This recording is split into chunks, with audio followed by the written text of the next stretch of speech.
Think saving $10,000 in 1 year is impossible? Think again.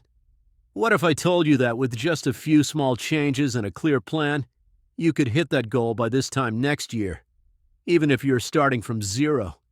Whether you're saving for a dream vacation, paying off debt, or building your emergency fund, I've got a step-by-step guide to help you save $10,000 in 2025. Trust me, you can totally do this, and I'll show you how. Let's get started. Happy New Year, everyone. Let's kick off 2025 with a challenge that could change your financial future. Imagine having $10,000 in your savings account by the end of this year. Sounds amazing, right? Well, it's not just a dream. It's completely doable with the right plan. First things first, let's break this goal into manageable pieces. $10,000 in a year means $833 per month, $192 per week, about $27.40 per day. Now that doesn't seem so overwhelming, does it? By tackling this goal day by day, it becomes much more achievable. Next, we need a solid budget. Start by tracking your income and expenses. Identify areas where you can cut back, like dining out, subscriptions you don't use, or unnecessary shopping. For example, if you're spending $100 a month on takeout, cutting that in half gives you an extra $50 for savings. That's $600 a year already. Small changes like this can add up quickly. One of the best ways to save is to automate it. Set up an automatic transfer from your checking account to a high-yield savings account every payday.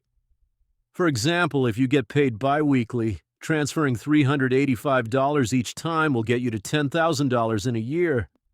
Automating your savings takes out the guesswork and keeps you consistent. Now let's talk about boosting your income. A little extra cash can go a long way toward hitting your goal. Consider starting a side hustle like freelancing, tutoring, or selling products online. Taking on a part-time gig during weekends. Selling items you no longer need on platforms like eBay or Facebook Marketplace. Even earning an extra $200 a month puts you $2,400 closer to your goal. Take a hard look at your spending habits. Do you really need that daily $5 coffee? What about all those streaming subscriptions? For every unnecessary expense you cut, funnel that money directly into your savings. Remember, this isn't forever. It's just for 2025. If you want your savings to work harder for you, consider investing a portion. Put some of your money into low-risk options like a high-yield savings account. Or if you're comfortable, invest in index funds or ETFs.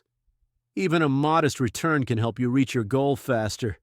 But remember, always research and consult with a financial advisor before investing. Congratulations! You're now armed with the tools to save $10,000 in 2025. Remember, it's all about consistency and making small changes that add up to big results.